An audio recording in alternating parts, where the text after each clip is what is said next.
Éternel, tu nous fais grâce encore, oh Dieu, d'être en ces lieux, ô Père éternel Dieu. Tandis que les hommes fêtent la mort, mais nous célébrons la résurrection.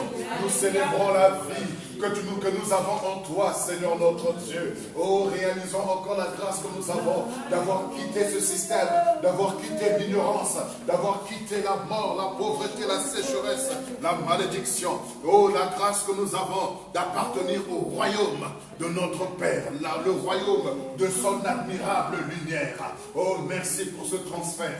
Merci, Seigneur notre Dieu. Je suis reconnaissant ce soir. Merci parce que le plus grand miracle, c'est de pouvoir prononcer le nom de Jésus. Le plus grand miracle, c'est d'avoir confessé ses péchés. Le plus grand miracle, c'est la repentance. Le plus grand miracle, c'est d'appartenir à Jésus. Oh Seigneur, je ne veux pas des slogans, mais je veux la vie. Je ne veux pas l'apparence, mais je veux l'être, Seigneur. Je veux la profondeur, je veux la sincérité et la vérité. Seigneur, laisse que ce culte, ces moments, ce séminaire soit à la gloire de ton nom. Merci encore d'avoir dépêché ton serviteur, ô notre Dieu, pour ce temps bien précis, parce que tu ne fais rien au hasard. Ô notre Dieu, merci parce que tu l'as oint et tu l'as équipé. Et nous voulons être disposés et disponibles pour recevoir ce que tu as déposé dans le cœur de ton serviteur. Merci Saint-Esprit pour l'école dans laquelle tu nous amènes ce soir et encore dimanche. Dans le nom de Jésus. Amen. Amen. Amen. Amen. On va nous asseoir dans sa divine présence. Veuillez vous rapprocher, s'il vous plaît. Il y a encore des chaises libres devant. On va occuper les premières chaises. Parce que... Bonsoir. Bonsoir. Là au Seigneur. Alors ce soir, nous commençons notre séminaire. Que le Seigneur vous bénisse, vous qui êtes là. Amen. Amen. Je crois qu'on sera richement et grandement bénis. Alléluia.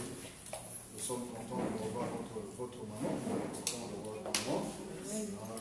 Mon épouse, la servante de l'Éternel. Est-ce qu'on peut remercier le Seigneur pour son retour? On va Dieu pour son retour parmi nous.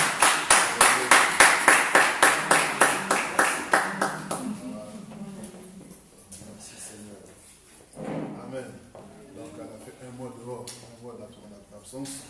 Voilà, elle est de retour ce soir. Amen. Bénis le Seigneur pour tout ça. Gloire à Dieu. Alors, nous avons un homme de Dieu ce soir. Il n'est pas étranger à la maison. Il est déjà venu à 2 reprises. Il a eu déjà à faire 2 vendredis avec nous. C'est le 3e. Et il fera avec nous le dimanche. Et ce sera son premier dimanche avec nous, mais pas non plus le dernier. Amen. Amen. Voilà, donc...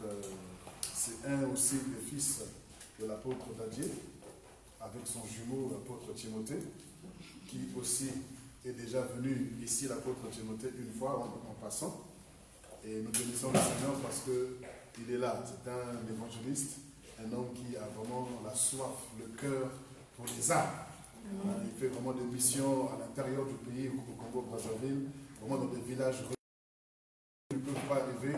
Mais lui, il arrive là-bas avec son équipe et ils annoncent l'évangile de Jésus-Christ. Et nous voulons encourager de tels hommes, nous voulons soutenir de tels hommes, nous voulons apprécier, vraiment encourager, parce que ce n'est pas toujours évident.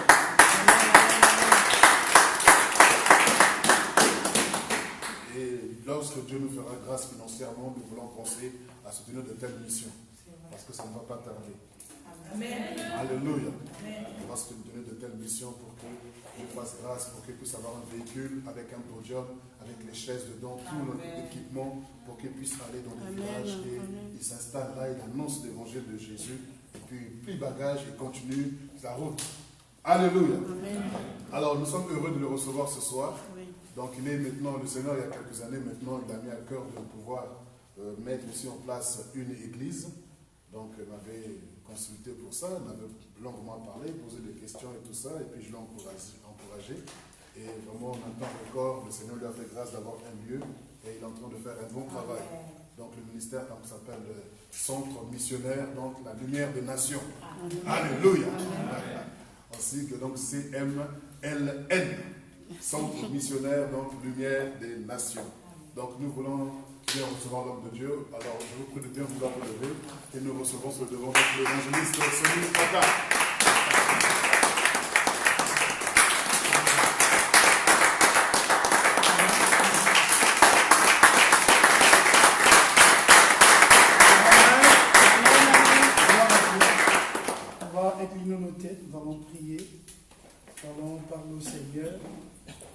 Allons dire, Seigneur, pardonne-nous. Élevons-nous voix et prions le Seigneur. Oh Seigneur, notre Père, nous voulons réellement ce soir encore dire un mot, parce que nous croyons, Père, que tu as utilisé ton serviteur de Nous te rendons grâce, Seigneur. tu l'as équipé, tu l'as possédé, tu l'as éduqué, mon Dieu. Nous te rendons grâce, Tu transmettre un message, Nous te rendons grâce, à notre génération, Seigneur, oh Père. Merci, Seigneur. Nous savons que Père, le message que tu as Pour la présence de chaque. Merci, Seigneur, pour les cœurs qui sont toujours. Éternel et gloire, nous avons besoin de ta parole. Nous avons besoin de ta parole, Jésus. Nous avons besoin de ta parole, Jésus. Nous avons besoin de ta parole, éternelle. Alléluia. Merci de te manifester ce soir encore. Merci de m'enseigner encore ce soir, de m'enseigner encore dimanche, afin de me dépouiller, de m'humilier et de haïr le péché, de haïr tout ce qui n'a pas la foi. Oui, Père, dans ce thème, oh Dieu, tout est permis. Laisse que tu es utile, oh Dieu. Laisse que, Père, liberté soit ôtée de ma vie. Laisse que l'inutile, oh Dieu, ne soit séparé de moi. Laisse que l'inutile, oh Dieu, ne soit révélé ce soir à mon niveau, Seigneur, afin que je abandonne, que je renonce, oh Dieu, et que je cherche, oh Dieu, de toi, ce qui est utile à nous. Amen. Amen. Amen. Ok, nous pouvons prendre nos Bibles, s'il vous plaît, pour gagner un peu de temps. Nous allons, est-ce qu'on peut se lever pour lire quelques textes bibliques pour honorer la parole du Seigneur? Nous sommes très heureux. Nous allons prendre 3 textes bibliques. 1 Corinthiens chapitre 6, verset 6 au verset 12. 1 Corinthiens chapitre 6, verset 6 au verset 12. Vous y êtes?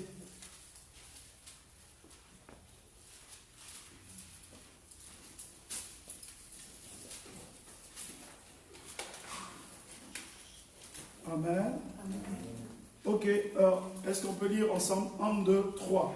Lisons 1 Corinthiens chapitre 6, verset 6 au verset 12. Mais nous comprendrons le verset 9.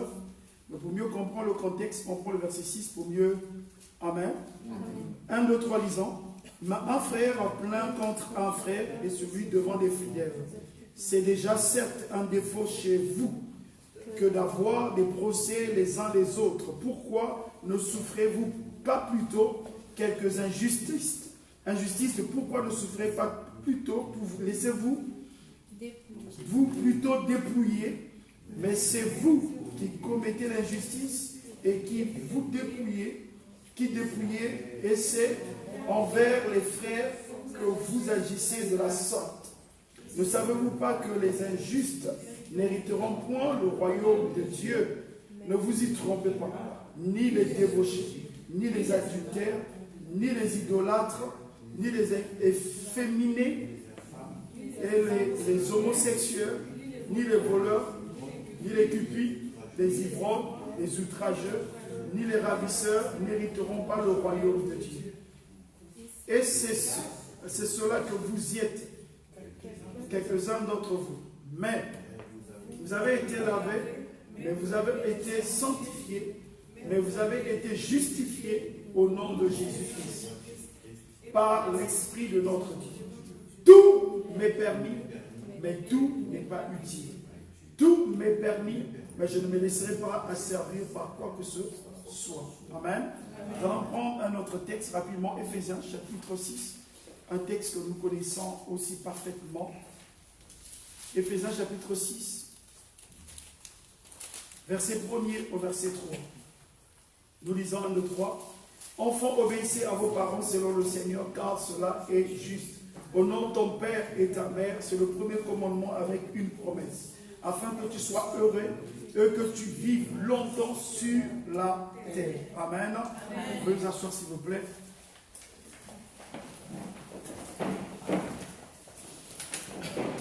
Ok, nous bénissons le Seigneur d'être avec vous ce soir. Amen. Amen. Et je bénis la vie de mon père dans la foi, l'apôtre Timothée Maungu et l'apôtre Dadier, par lequel nous avons connu l'évangile et que nous servons le Seigneur aujourd'hui. Amen. Est-ce qu'on peut acclamer le Seigneur pour leur vie? Gloire à Dieu. Je bénis aussi la confiance de l'apôtre William, un homme merveilleux que Dieu a fait grâce, Dieu a placé sur notre chemin de notre destinée par lequel nous avons connu et nous sommes en train de nous attacher pour apprendre aussi, amen, et aussi de vivre beaucoup de victoires à travers ces aînés dans la foi, amen. Et donc j'aimerais bénir la vie, je bénis Dieu pour la vie de l'apôtre William et son épouse maman Rachel, qui avait eu 10 sur 10, que Dieu vous bénisse. Amen. Ok, nous sommes très heureux d'être ici. Je suis l'évangéliste Sony Paka, leader principal de l'église Centre missionnaire Lumière des Nations, Six-Mélène, une église où on retrouve l'amour et la présence de Dieu afin d'éclairer les nations. Nous sommes situés, basés actuellement à Pente-Noire et recevez les salutations de mon épouse ainsi que toute l'église Six-Mélène. Amen. Amen. Alléluia. Amen. Et donc, je suis venu avec un message que Dieu a placé dans mon cœur pour les robes et je pense que ça tombe à pic par rapport à vous parce que en rentrant dans ces lieux, je suis arrivé la première personne. Juste prophétiquement pour vous dire que Dieu veut changer un temps ou un autre niveau pour cette église. Amen. Il y a une autre dimension sur laquelle Dieu veut vous amener. Il y a un autre niveau que Dieu veut vous amener. Il y a une autre étape que vous devez affranchir. Mais Dieu veut se rassurer avant de vous placer dans cet environnement qu'il a choisi, qu'il a destiné pour vous. Justement, il veut vous équiper pour vous faire savoir que tout est permis, mais tout n'est pas utile. Amen. Alléluia. Afin que vous puissiez vous canaliser sur ce que Dieu veut faire avec vous, ce qui est essentiel, ce qui est évident et ce qui est palpable pour nous faire avancer dans l'œuvre. Amen. Amen. Dieu m'a fait grâce, je suis en train, j'ai annoncé ce message pendant pratiquement 10 mois dans l'église là où j'évolue sur tout est permis, tout n'est pas utile. Pendant 10 mois et ce sera difficile pour moi de vous enseigner tout en 2 jours.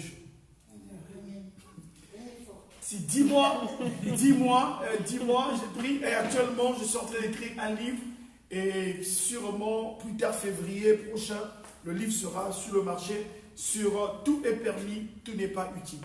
Alors, ça serait possible quand l'apôtre Paul ici parle de tout, il parle des frères, il parle de l'église, des frères qui sont en train de s'accuser les uns les autres. Il dit pourquoi ne pouvez pas vous souffrir de quelques injustices des frères et sœurs. Et ces personnes n'arrivaient pas à se souffrir, à pouvoir accepter les uns les autres, au point où ils étaient en train de se porter plainte les uns les autres.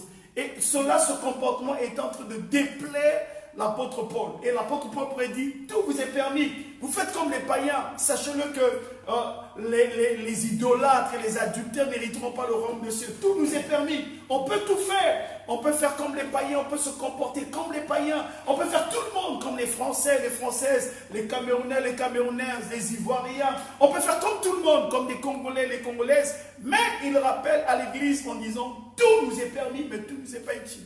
Quand on parle d'un tout, on parle en général. Et quand on parle en général, on parle du monde entier. On parle de la terre. Et la terre est divisée en réalité dans 7 choses qui gouvernent le monde. Le monde dans lequel nous vivons est gouverné par 7 choses. Et j'ai défini ces choses comme des 7 montagnes sur lesquelles qui appuient, qui soutiennent le monde sur lequel nous vivons. Amen. Alléluia. Les 7 montagnes sont ceci. Premièrement, nous retrouverons dans le monde dans lequel nous vivons, nous retrouverons la famille.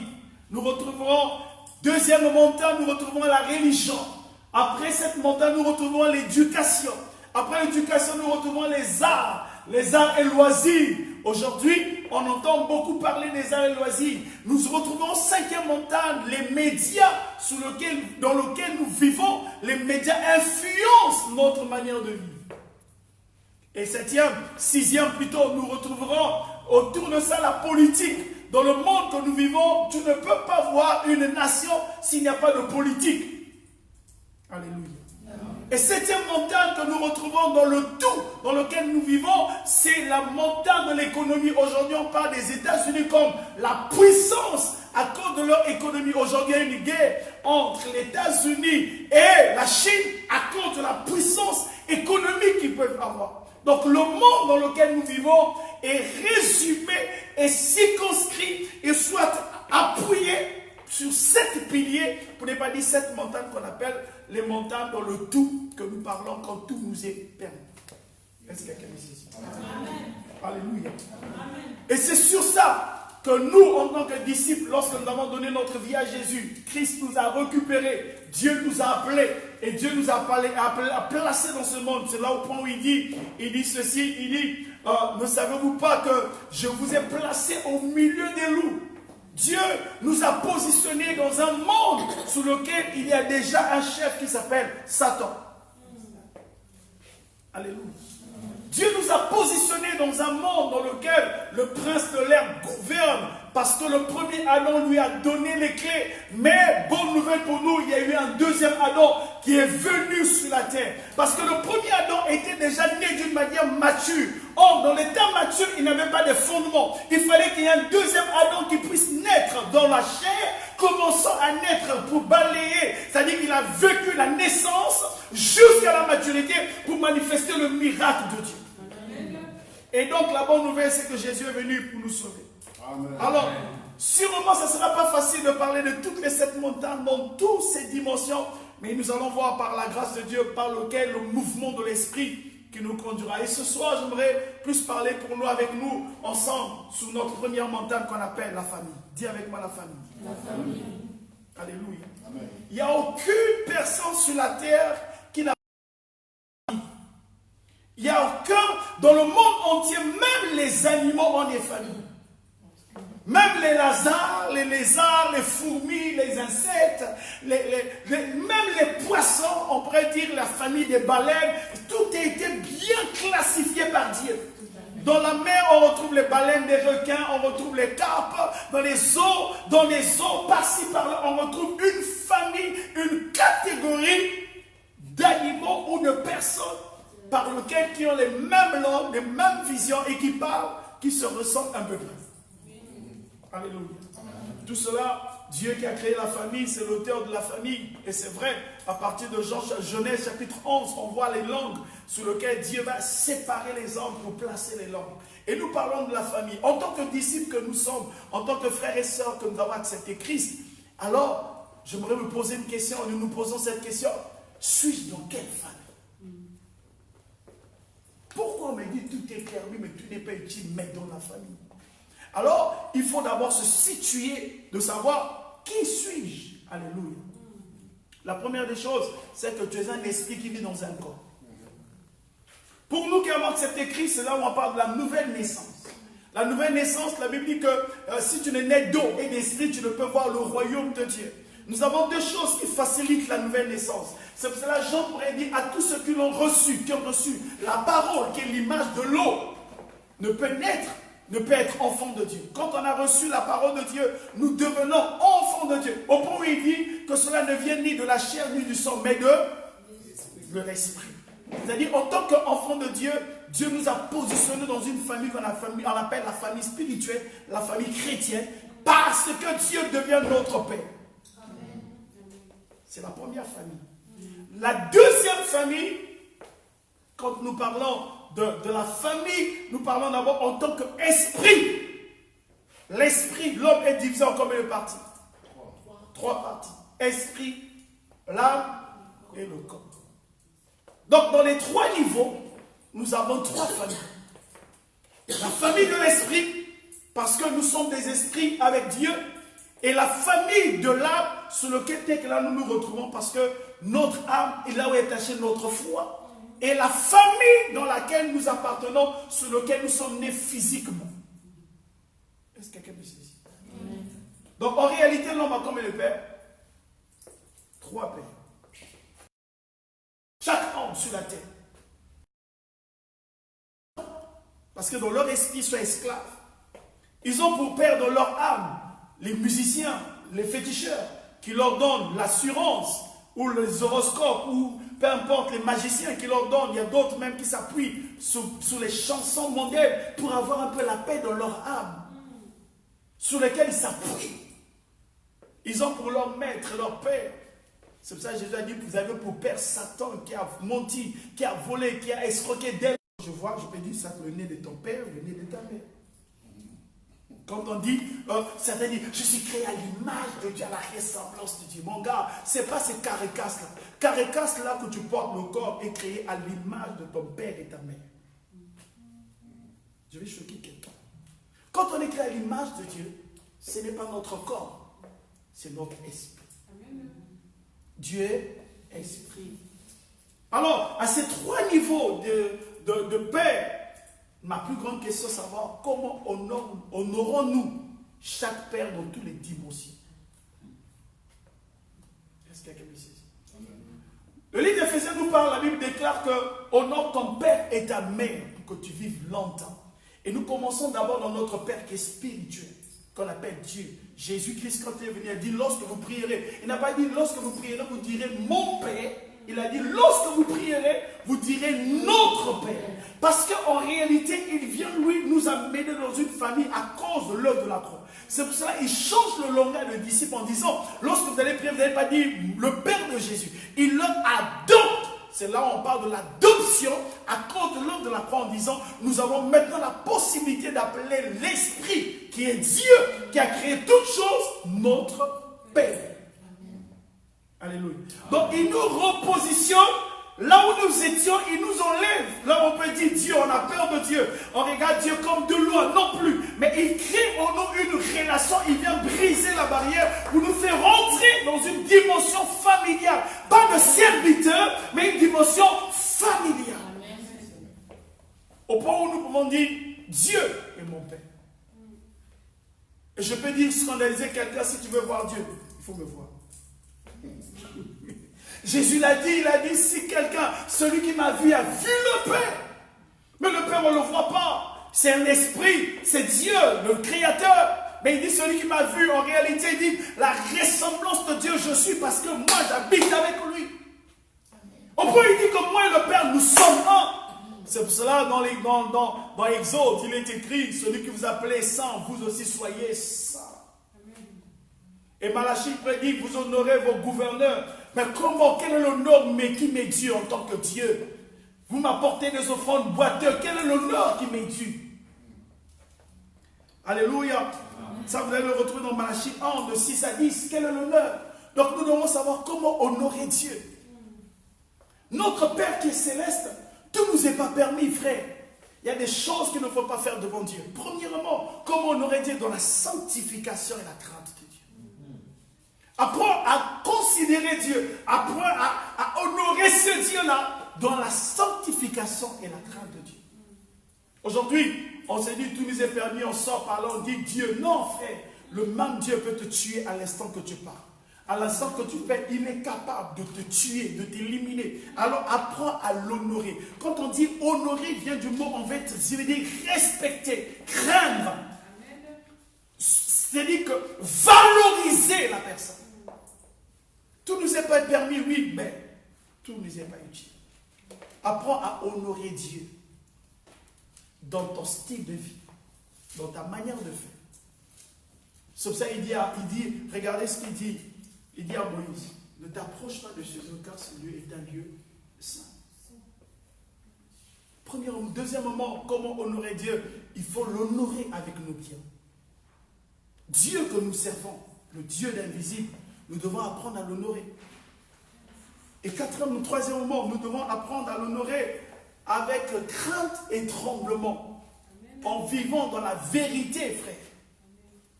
Jésus a dit, je suis le chemin, la vérité et la vie. Tout nous est permis, mais Dieu peut te détourner de toi, d'un pasteur, d'un bishop, peu importe. Mais si nous n'honorons pas Dieu, Dieu ne sera pas avec nous. C'est pour ça que nous pouvons remarquer dans l'église, il peut avoir, dans l'église ou dans le monde qu'on vit, à part l'Esprit de Dieu, il y a l'esprit de la dépravation qui est là. C'est-à-dire quand tu n'honores pas Dieu, tu rentres dans le péché, le Saint-Esprit reste, mais il est attristé, mais un autre esprit qui vient prendre le contrôle de ta vie. Apprends à honorer Dieu. Apprends à craindre Dieu. Apprends à se dire que moi, ma vie, si c'est par la grâce de Dieu, je me soumets à lui. Alléluia. Combien nous sommes en train de bouder devant la présence de Dieu?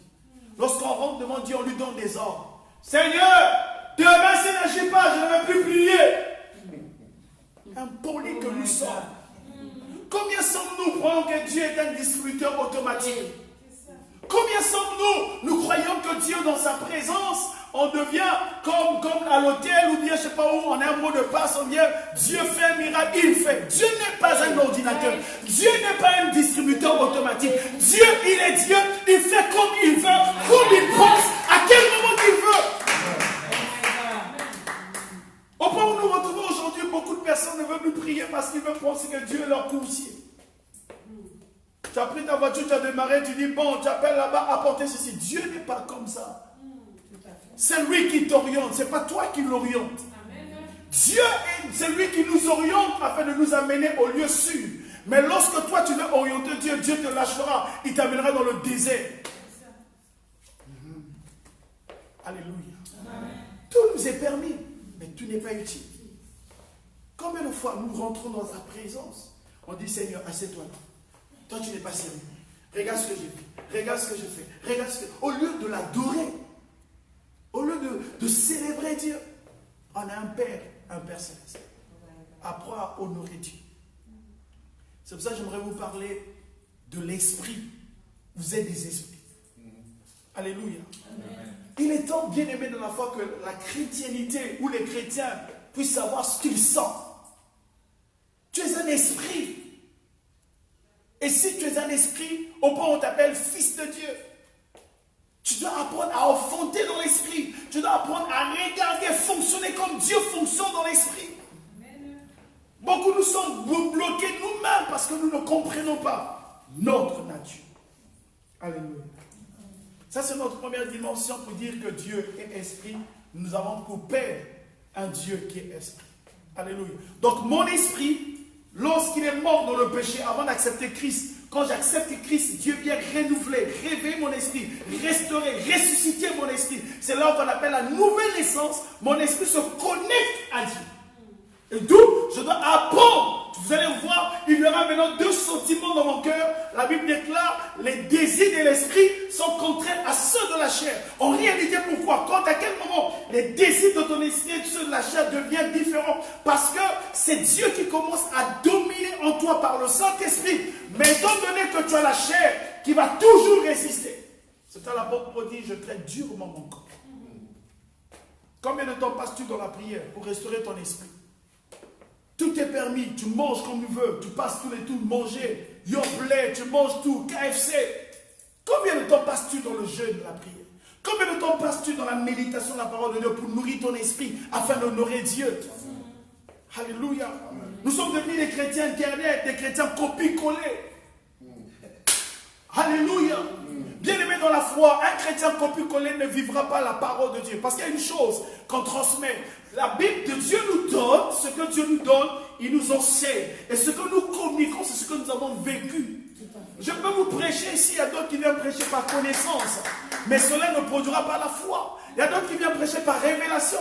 Cela, si ça ne vient pas de Dieu, ça ne produira pas la foi. Mais ce qui produit en toi la foi, c'est la parole dans laquelle moi j'ai cru, j'ai vécu et je te transmets. Et ça te communique la foi. Alléluia. Arrêtons d'être charnels. Arrêtons d'être vacils. Arrêtons d'aller de gauche à droite. Bien-aimé dans la foi, il est temps de savoir que tu es un esprit. De savoir qu'on ne peut pas venir attacher un esprit et tuer l'esprit. C'est pas possible. Je disais à ma charmante épouse, je disais, si quelqu'un veut me tuer, il doit d'abord tuer Dieu. En tout cas, c'est ça. Frère, dans la foi, hausse ton niveau. On est surpris des choses, surpris des situations, tandis que tu es esprit, tandis que Dieu est avec toi. Comment ça? Est-ce que tu peux dire à celui qui est de côté, apprends à honorer Dieu? Alléluia.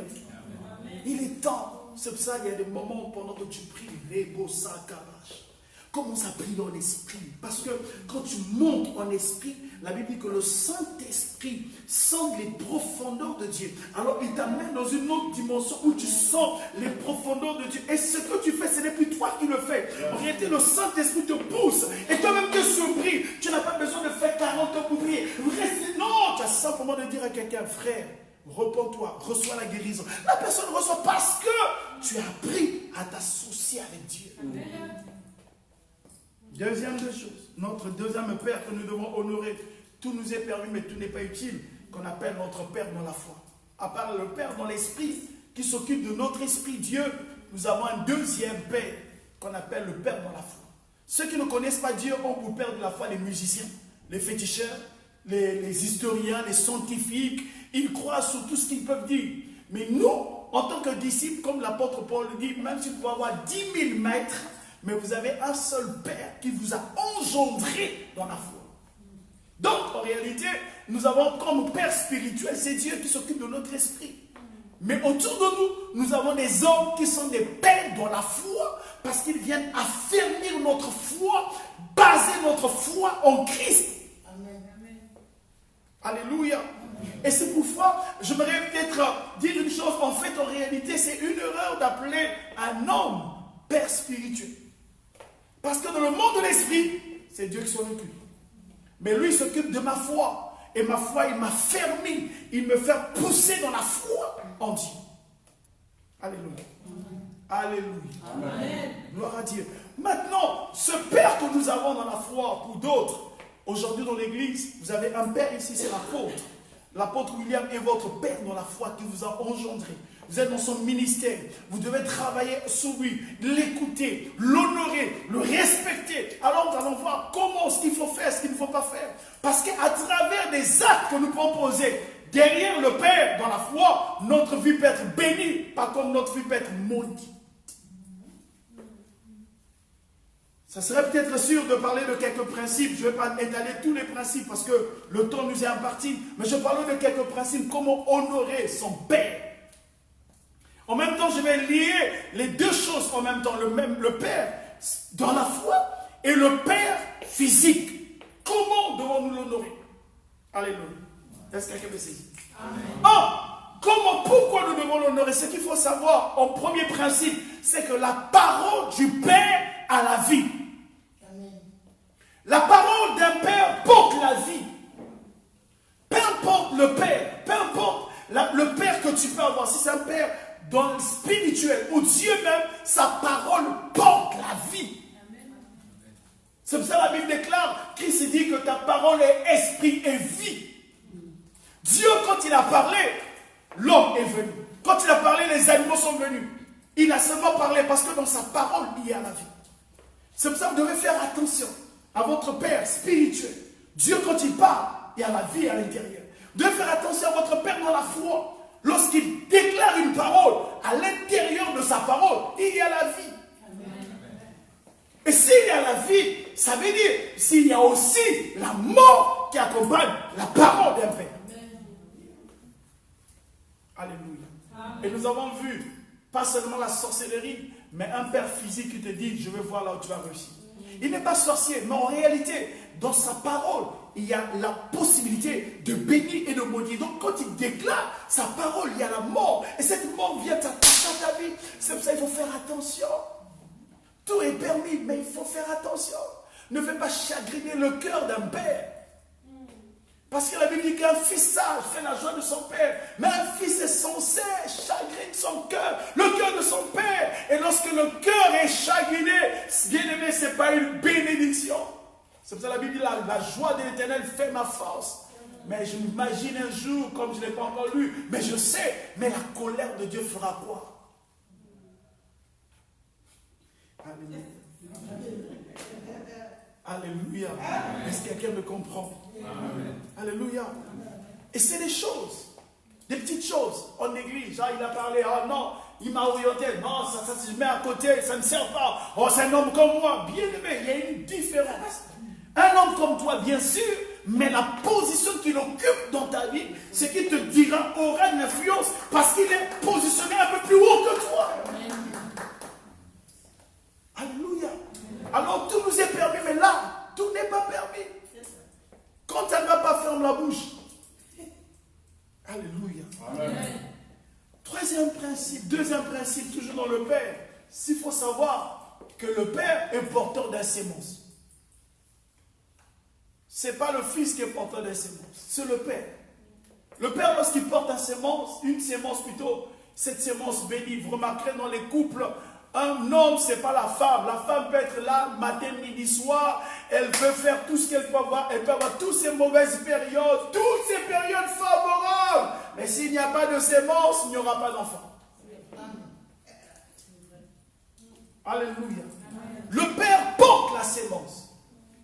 C'est pour cela, pour votre vie, c'est pour ça, regardez ce que Dieu dit. Il dit, honore ton Père pour que tu vives longtemps. Si tu veux vivre longtemps, sache que le Père a la sémence. Et s'il déclenche la sémence dans ta vie, tu vas accoucher. Il y a certaines bénédictions qui vont se déclencher dans nos vies. C'est lorsqu'on reconnaîtra qu'en ce Père, il y a la sémence. Parce que s'il dit quelque chose, je pourrais accoucher. C'est les erreurs que nous avons connues hier, que Dieu nous a inspirées, que Dieu nous a parlé, et que Dieu nous a corrigées. Et qu'aujourd'hui, nous comprenons que le Père a la sémence. Alors faites attention. Très attention. Alléluia. Amen. Troisième principe. La nullité d'un père, c'est la bénédiction de la maman. Mais la malédiction d'un fils. Alors, vous allez le voir. Alléluia. La nullité d'un père, c'est la bénédiction de son épouse. Mais la malédiction de son fils. Ça c'est chaud. Là, il n'y a pas d'amen. Alléluia. Dans un couple, la nullité de papa, c'est la bénédiction de son épouse. Son épouse, c'est là où elle trouve sa raison d'être. C'est là où elle se réjouit. C'est là où elle trouve son bien-être. C'est là qu'elle trouve que le foyer a un sens. Vous enlevez la nullité d'un père, le foyer n'aura pas de sens. Est-ce que quelqu'un me saisit? Je vais aller un peu plus parce que peut-être qu'il y a des enfants pour qu'ils comprennent pour plus de pudeur. Remarquez qu'il y avait un souverain sacrificateur qui devait simplement lui seul entrer dans le lieu très saint. Ce n'est pas tous les sacrificateurs, mais le souverain. C'est simplement pour dire que la nullité d'un père, c'est une bénédiction pour sa femme. Et dites-moi sur la terre s'il y a une femme qui veut se marier avec un homme qui n'a pas de nullité. Je ne sais pas si vous avez dit comme ça. Alléluia. Alléluia. Mais par contre, la nullité d'un père, c'est la malédiction d'un fils. Quelle est la nullité? La nullité, c'est quelque chose qui est caché. Là où vous vous êtes habillé, simplement, on peut tout enlever, mais il y a une chose que vous voulez qu'on cache, c'est votre nullité. C'est ce qu'ont fait nos ancêtres, Adam et Ève. Lorsqu'ils ont péché, la première des choses qu'ils ont fait, c'est quoi? Ils ont fermé leur nullité. Alléluia. C'est un lieu secret. C'est des choses qu'on ne montre pas à tout le monde. C'est parfois des défauts. C'est parfois des comportements. C'est parfois des attitudes qu'on voit, qu'on peut cacher. Mais c'est plus ce qui est caché. Un père, la nullité d'un père, on n'expose pas. Regardez l'exemple biblique. La Bible déclare que Noé est un peu ivre. Et ses fils, l'un de ses fils a s'amusé avec sa nullité. Mais l'autre, les autres, quand il est venu, il venait en reculant. Regardez, il avait son pagne, il revenait en reculant pour fermer Noé parce que ses yeux ne doivent pas voir la nullité d'un père. C'est pour ça que j'aimerais dire à quelqu'un, n'apprends pas à t'habituer avec l'homme de Dieu. Il peut avoir des défauts, mais ces défauts, il faut faire attention de parler. Alléluia. En reculant, il s'est dit, si je vois la nullité, ça serait une malédiction. Combien sommes-nous, combien sont des chrétiens dans notre temps qui regardent la nullité d'un père, ses défauts, qui se met à les publier sur Internet, de parler du mal, de parler par-ci, par-là. Bien aimé, c'est une malédiction. J'aimerais dire à quelqu'un, le fait de pouvoir exposer la nullité d'un père, tu as exposé ta vie et tu as freiné ton ministère.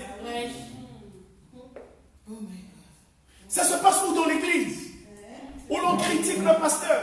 Il peut avoir un défaut, il peut avoir un problème, il peut avoir, mais ce n'est pas toi qui l'as appelé. Son problème, c'est lui et Dieu.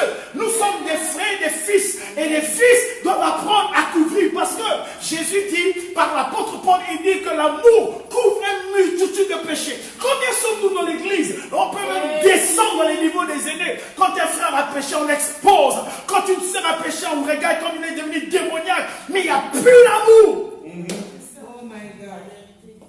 Tout nous est permis, oui, mais on n'est pas comme des païens. On n'est pas une église païenne. On est une église spirituelle. On ne peut pas se comporter comme des païens. Aujourd'hui, regardez sur vos réseaux, vous êtes Internet, YouTube. Qu'est-ce qui marche quand on parle de saleté? Quand c'est des saletés, tout le monde crie like, j'aime. Tu aimes quoi? Quelqu'un met noir inéprouvé, j'aime. Tu aimes quoi? Donc tu aimes que les gens puissent mourir. Alléluia. Non, parce qu'il est tombé dans le péché, c'est un mauvais homme. Surtout ici par cause de l'hypocrisie des hommes de Dieu, l'hypocrisie des chrétiens, l'hypocrisie de l'église. Surtout en Europe, vous êtes tellement dans le péché. Repentez-vous. Amen. Alléluia. Amen. Dieu jugera ses serviteurs. Le problème d'un serviteur, surtout ceux qui sont des protocoles pastoraux, ils n'ont rien compris. Quand tu as un protocole pastoral, tu as la discrétion. Mais c'est les gens qui prennent des informations, qui publient sur Facebook, sur soi-disant Jésus TV, soi-disant sur quoi. Mais tu as vu quoi? Même si tu as vu, prie.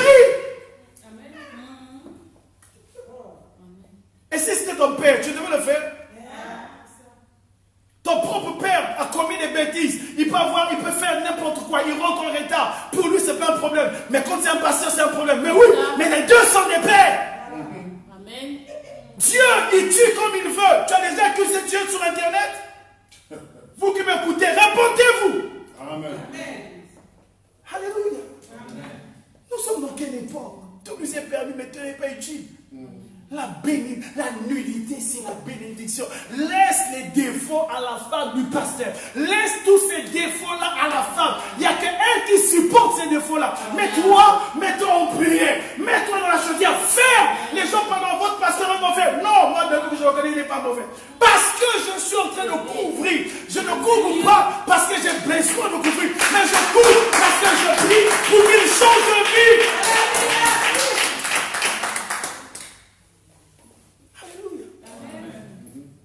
Essayez seulement de faire maintenant, aujourd'hui, à l'instant T, que nous sommes en train de parler. Vous allez voir l'évangile sonner quelque part, une fille qui sont en train de brosser là. Vous prenez ça, vous mettez sur Internet. Je vous assure, ça fait le buzz. Et comme aujourd'hui, il y a des gens qui sont assis dans leur fauteuil, dans leur chambre, ils ne travaillent pas, leur but c'est prendre seulement ça, ils savent que YouTube va le payer. C'est des bêtises. Bien aimé, la Bible déclare tu mangeras le pain à la sauce de ton front. Alors va travailler, arrête ça. Amen. Alléluia. Tout nous est permis. Aujourd'hui, bien aimé, il y a beaucoup de personnes qui sont rentrées dans ces choses. Leur vie a été bousillée. Et combien sommes-nous aujourd'hui? Il est temps de changer. Amen. Alléluia. De changer. Nous allons comprendre un principe qui est important dans la vie d'un père. Quand je parle d'un principe dans la vie d'un père, c'est le principe de l'obéissance à l'orientation d'un père. L'obéissance à l'orientation d'un père nous garantit la vie. L'obéissance à l'obéissance d'un père auprès d'un père nous garantit la vie. La Bible dit, enfant, honore ton père et ta mère pour que tu vives pendant longtemps. C'est très important. On doit obéir. Aujourd'hui, pour nous en Afrique, on a parfois des pères qui sont très très méchants, qui sont même des sorciers, mais je n'ai pas vu quelqu'un, ils obéissent à leur papa. Combien sommes-nous, nous pouvons protéger nos pères, protéger l'église, protéger. On expose, on parle. Et on se retrouve derrière le dos d'un homme de Dieu. On arrive à mettre les poignards. L'obéissance. C'est au niveau de l'obéissance qu'on regarde les véritables disciples. C'est au niveau de l'obéissance qu'on choisit les loyaux. Il y a d'autres, malgré que tu peux faire semblant d'obéir, mais le temps montrera l'attitude de ton cœur. Alléluia. Le temps va montrer si tu es obéissant ou pas. Il y a d'autres qui le font semblant, mais en réalité, au-dedans, c'est vraiment du bruit. Alléluia. Et c'est dans cet environnement familial qu'on se situe, où tout ne nous est pas permis. Même les aînés dans la foi, il faut les respecter. Alléluia. Je me suis vu, on était en Afrique, et il y avait une famille dans laquelle leur père était sorcier et tout le monde était fâché, ils voulaient venir vraiment brûler leur père, parce que chez nous au Congo, parfois on brûle les gens sachés, surtout les sorciers. Mais je vois les enfants venir protéger, ils disent c'est notre père, même s'il est sorcier. Combien sommes-nous aujourd'hui d'accepter que c'est notre père, même s'il est tombé? C'est pendant ces moments-là qu'on reconnaît. Dernier principe, lorsqu'un homme de Dieu tombe, il faut apprendre à relever le père. Regardez, Saül a été rejeté par Dieu. Officiellement, Dieu a déjà relevé son esprit. Pour ne pas dire aujourd'hui, ça peut être même passé sur Internet, sur Facebook, WhatsApp. Saül n'a plus d'onction. Il n'y a plus de miracle. Comme on voit aujourd'hui, il prie, non, il n'y a plus rien. Oh, bien-aimé, fermez la boutique, il n'y a plus d'onction. Saül n'avait plus rien. Mais David était choisi. Malgré qu'il a été choisi, il a eu plusieurs opportunités de tuer Saül. Mais il ne l'a pas fait par principe. Et ce principe, c'est le respect de l'autorité. Alléluia. Même s'il n'a plus d'onction, fais attention. Samson n'avait plus d'onction, on a crevé les yeux. Les gens pensaient qu'il n'y avait plus rien. Mais le jour, le nombre des Philistins qu'il avait tués dépassait le nombre qu'il avait tué quand il avait les yeux. Donc, faisons attention. Alléluia. Amen. Alléluia. Dans l'église, il y a des choses qui doivent changer. Il y a des raisonnements qui doivent changer. Il y a des comportements qui doivent changer. C'est pour ça que j'ai des difficultés d'enseigner en une journée. Alléluia. Il y a beaucoup de choses qu'on devait rentrer en profondeur sur les principes. Il y a tellement de principes pour savoir aussi que la couverture d'un père est importante dans le ministère. La couverture d'un père, le père couvre, le père accepte. Et aujourd'hui, nous avons des pères qui sont démissionnaires, qui n'arrivent plus à former. Un père, en principe, un père, c'est celui qui veut voir les fils aller plus loin que lui. Mais dans notre époque, aujourd'hui, nous voyons des pères qui ne veulent plus voir les fils aller plus loin. Je parle, regardez Dieu. Dieu a permis que Jésus vienne sur la terre et Jésus dit que, allez-y, vous ferez plus de miracles que moi. Jésus dit à ses disciples, il dit, vous ferez plus de miracles que moi. Et Paul ici dit, allez-y, vous allez faire. Nous devons apprendre à faire plus. Si mon père s'est arrêté avec un niveau brevet, mais je dois avoir un master.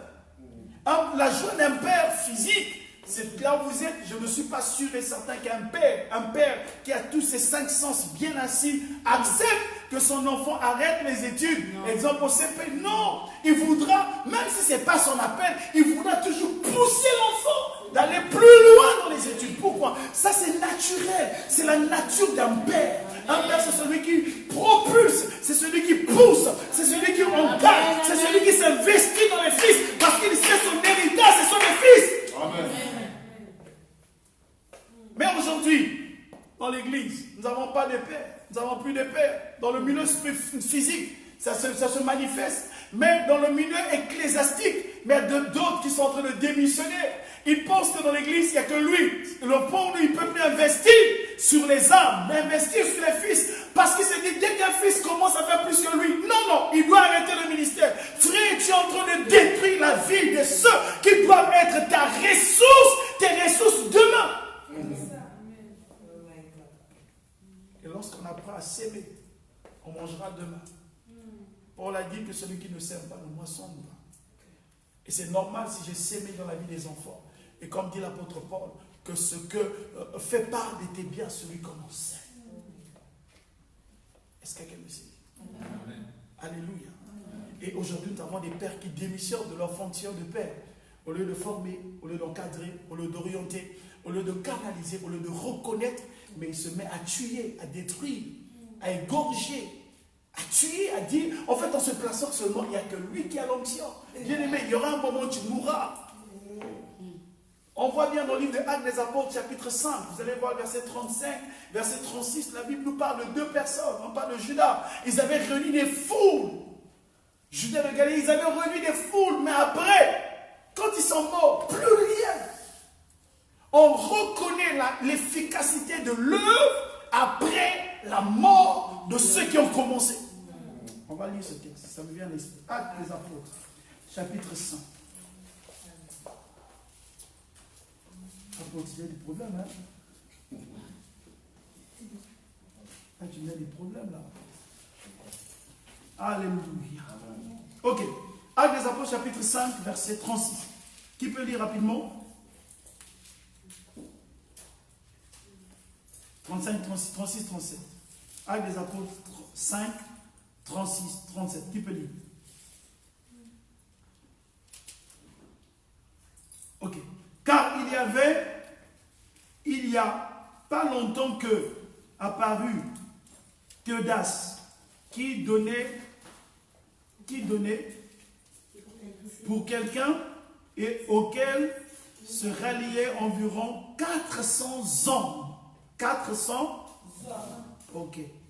Il fut tué et tous ceux qui l'avaient suivi furent mis en déroute et se réduit à rien.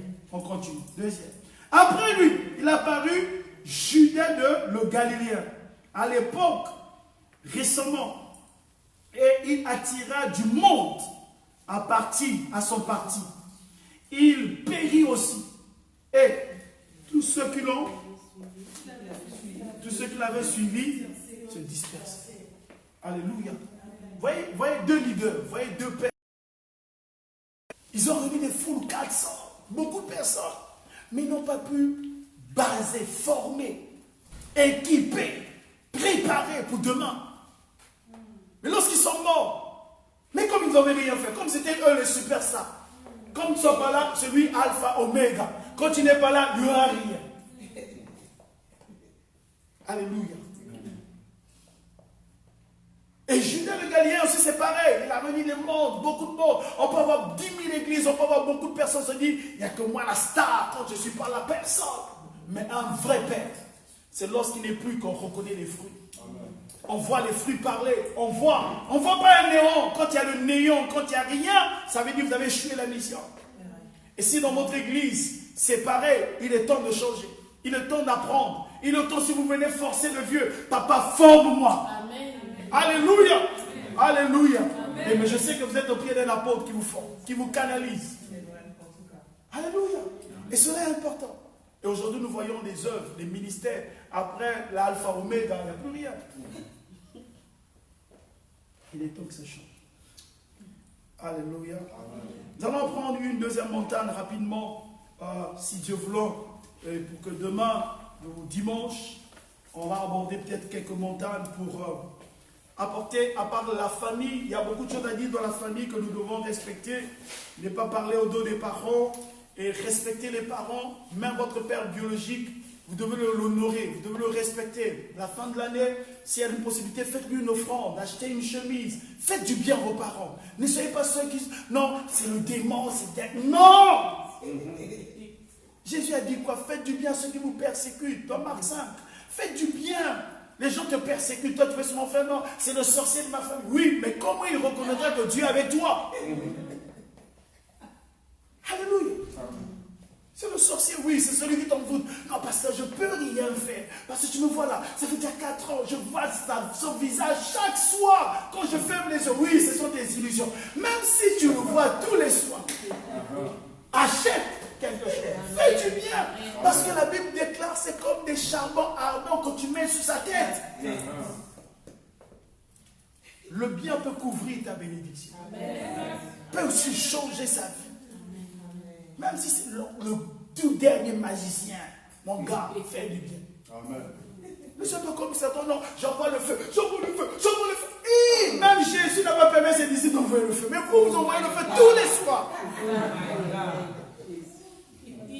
Au point où il y avait un fou qui passait devant l'église, il voyait tous les jours quand il passait là devant cette église-là, les gens, j'envoie le feu, j'envoie le feu, le feu. Et le jour quand il passait, il y avait le feu.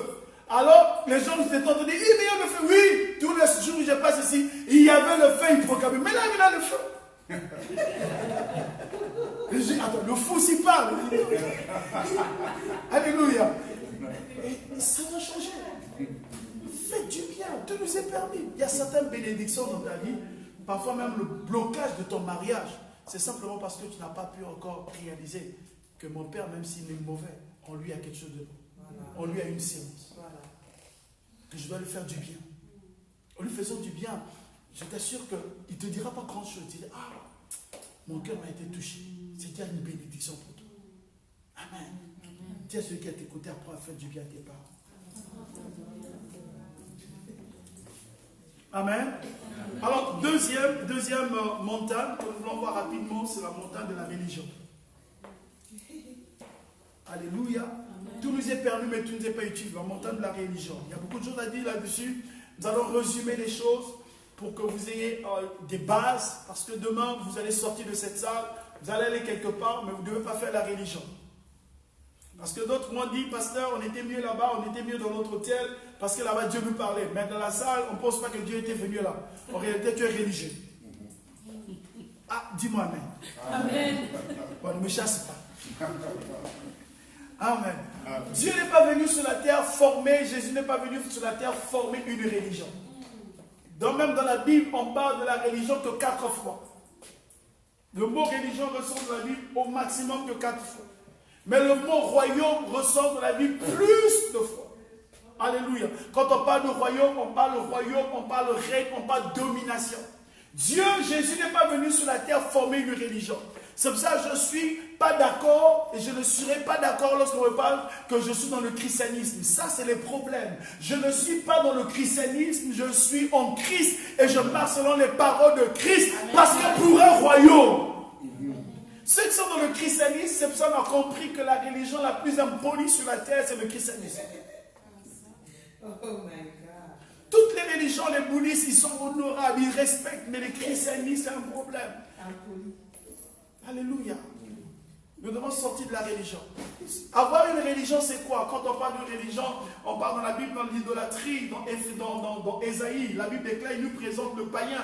Et le païen, c'est même le chrétien. Le païen, c'est celui qui prend le bois, il place, il dit au bois, tu deviens mon Dieu. Il commence à se prosterner. C'est celui qui a coupé le bois de la forêt. C'est celui qui a taillé le bois. C'est celui qui a donné la forme. Il pose le bois, il dit, toi, tu deviens mon Dieu. Et quand il pleut, il prend son bois, il va cacher. En réalité, je me posais une question en me disant, entre le bois et lui, qui protège l'autre?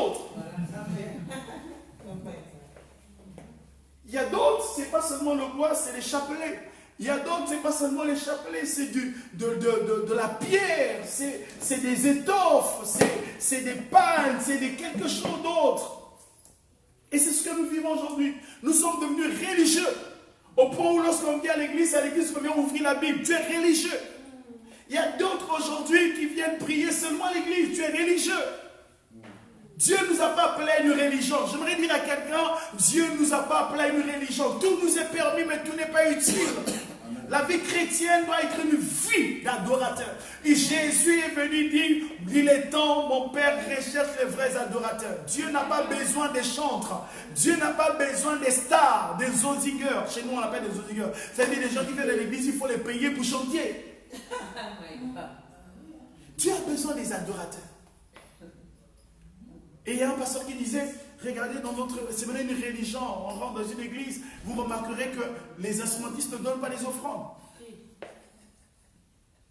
C'est aussi une religion aujourd'hui. On remarque quand ils chantent, ils ont fini de chanter, c'est la parole, ils sont dehors.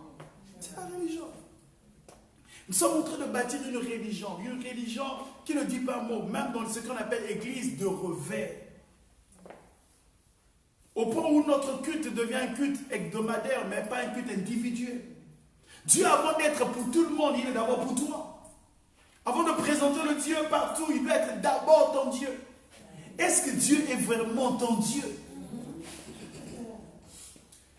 C'est pour cela que Jésus dit que ils viendront parler, tous nous sommes des vierges. Mais après il dira, toi je ne te connais pas parce que Dieu n'est pas ton Dieu. Alléluia. Nous sommes devenus religieux. On vient seulement une fois, parce qu'on a 2 cultes, mardi, vendredi et dimanche. Mais à la maison, est-ce qu'on a un temps d'intimité avec Dieu? Est-ce qu'on a un temps de communion avec Dieu? Est-ce qu'on a un temps de vie pratique de la parole? Les religieux, c'est ceux qui viennent à l'église, ils parlent des slogans. Nous serons champions, demain nous sommes vivants, nous chassons les démons, nous sommes vainqueurs. Comme je t'ai dit tout à l'heure, est-ce que vous êtes vainqueurs? Oui, pasteur, on est vainqueurs. Mais quand on sort d'ici, on arrive chez soi, on va le cafard, au nom de Jésus, on n'est plus vainqueur. Même le cafard t'influence. On va où? Sortons de la religion, frère. La religion, c'est ceux qui pensent seulement que si le pasteur ne prie pas, il n'y a pas de miracle.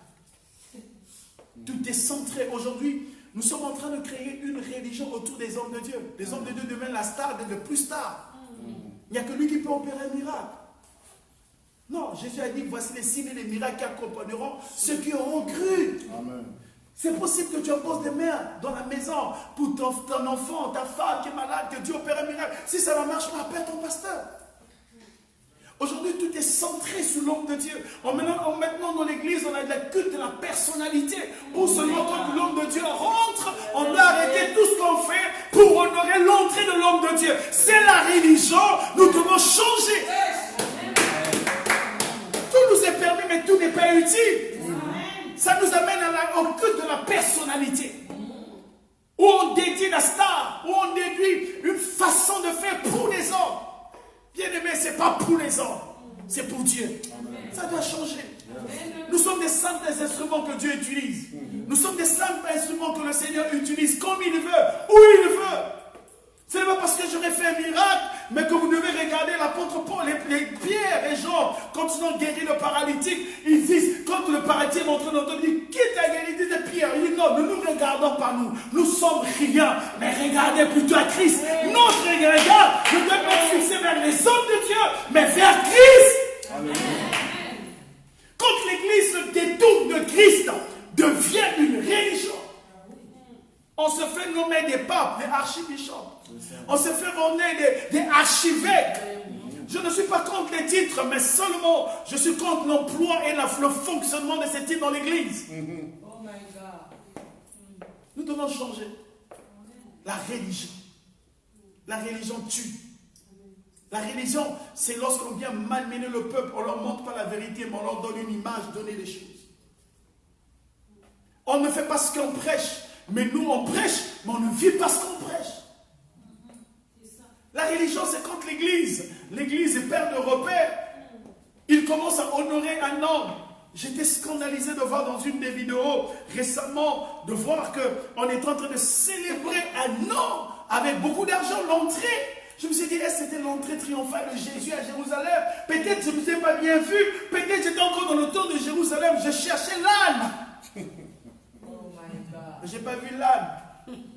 Au point où je me dis, l'âne qui avait accompagné Jésus, quand il est rentré dans Jérusalem, il avait d'honneur, beaucoup d'honneur.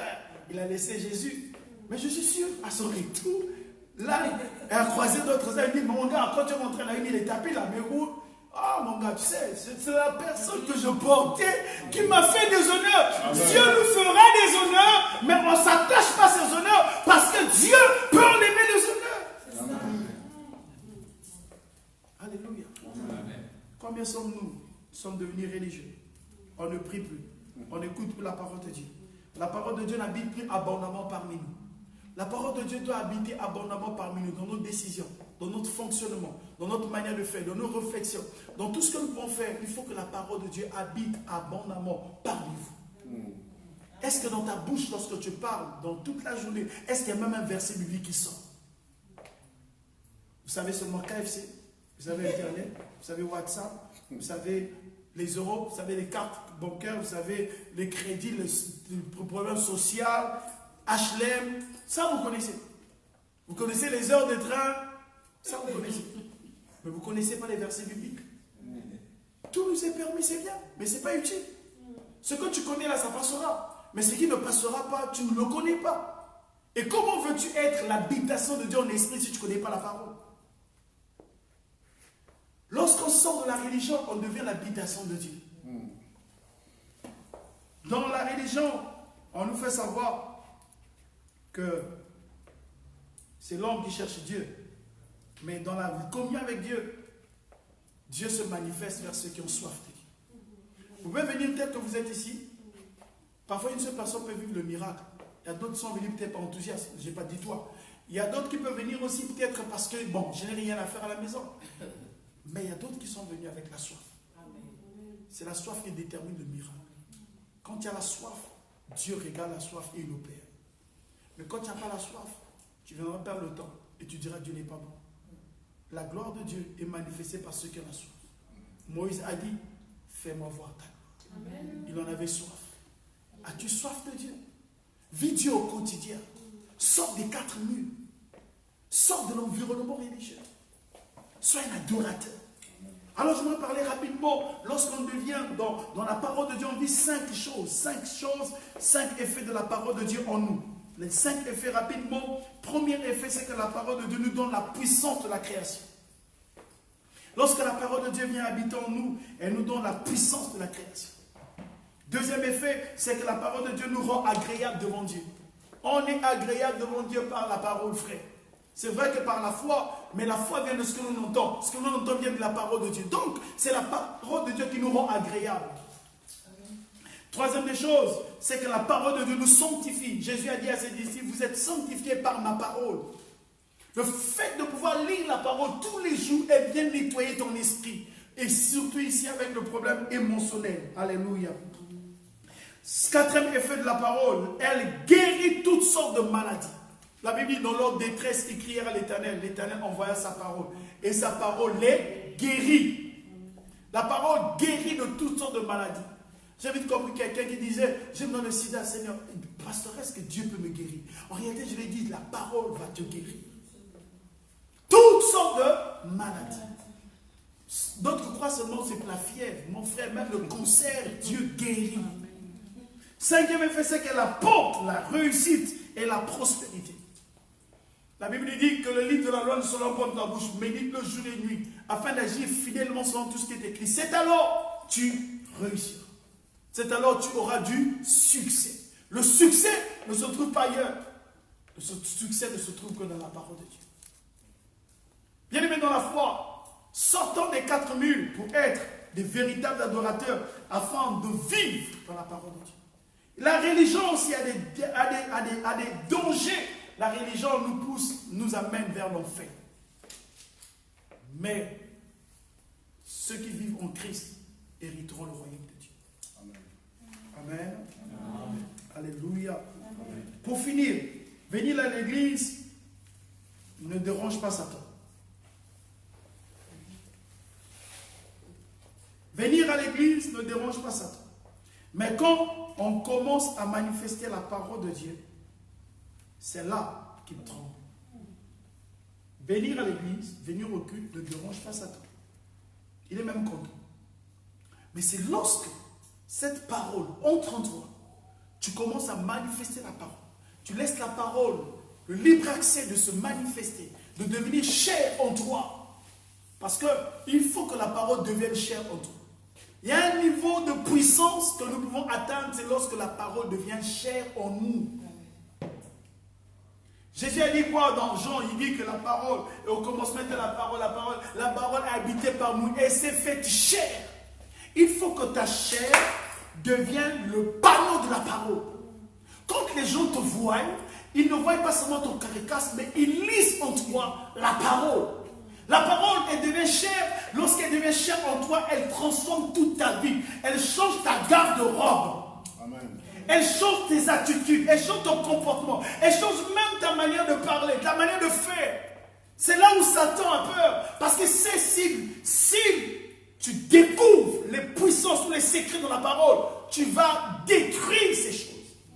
C'est pour cela qu'il t'amène dans l'ignorance et dans l'aveuglement. Il met un voile pendant que je prêche comme ça. Il me dit, ça je ne peux pas. Il met juste un voile pour que tu ne comprennes pas. Or la Bible dit, mon peuple ne périt pas parce qu'ils n'ont pas l'onction, ils n'ont pas la puissance, mais ils périssent parce qu'ils n'ont pas la connaissance. On peut chasser les démons. Connaissance de ce Dieu, on se détruit soi-même parce que l'onction peut nous amener loin, mais l'onction aussi peut nous tuer. La connaissance de Dieu est très importante. C'est pour cela, il est temps pour nous de sortir de la religion, sortir d'une mentalité pour dire que Dieu est comme ça. Non, Dieu est multisystème. Il peut te guérir maintenant, il peut te guérir à la maison, mais développe une intimité avec lui. Tout nous est permis, frère, mais tout n'est pas utile. Est-ce que quelqu'un me comprend? Amen. Alors sortons de la religion. Jetons les chapelets. Jetons les livres magiques. Jetons tout ce que nous avons. Et marchons dans le royaume. Et dans le royaume, il y a des principes, il y a des normes. Elle est structurée. Dans le royaume, on doit vivre la parole. Et Jésus dit, si quelqu'un me suit, qu'il renonce à lui-même. Sommes-nous prêts à renoncer à nos vies, renoncer à nous-mêmes, à nos décisions, à nos choix? Quand la parole devient chère en toi, tu as renoncé à tes choix. Ce n'est plus Paul qui dit, ce n'est plus moi qui vis, mais c'est Christ qui vit en moi. Au point où il dit, je traite durement mon corps. Je vais aller là, je ne peux plus le faire. Il est important pour moi d'aller en boîte de nuit, mais je ne peux plus le faire. Parce que la parole habite en moi. Que Dieu le bénisse. Amen. Que Dieu bénisse le vie. Amen. Est-ce qu'on peut se lever et on prie ensemble afin que Dieu nous aide. Que la main du Seigneur soit sur nous. Élevons nos voix et prions afin que le Seigneur restaure notre vie, restaure notre manière de faire, restaure. Élevons nos voix et prions le Seigneur.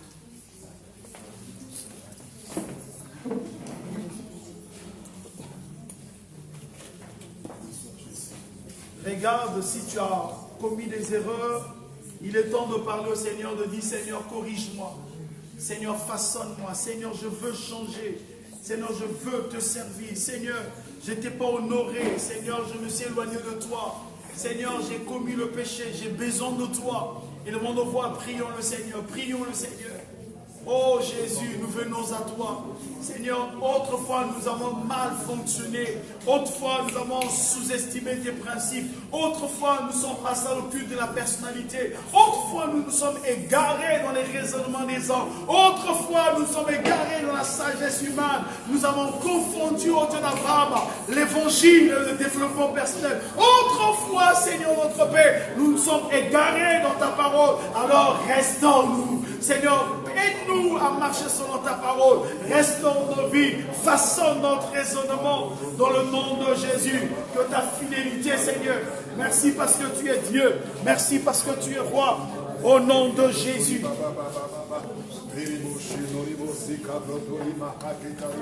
Ce n'est que ta grâce, mon grand Dieu. Ce n'est que ta grâce, mon Père Céleste. Laisse que par ta parole, oh Dieu, tu nous amènes encore une soif intense, oh Dieu, de te chercher, d'avoir une relation avec toi, de ne pas être des religieux, mais d'être des hommes et des femmes qui ont une relation, une intimité avec toi, oh grand Dieu.